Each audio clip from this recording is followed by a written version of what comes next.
Ito ang Boracay ngayon. Ganda. Ay, sorry. Tumod. Yan. So, takmi sa dulo, lakad-lakad lang. Uy, ang daming ang tawag dito mga bangka na yun. Ang tawag doon. Malakas ang alon.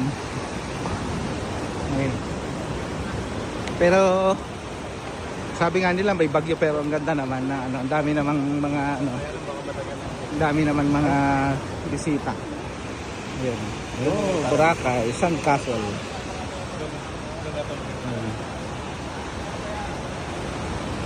Dito maraming mga turista talaga dito.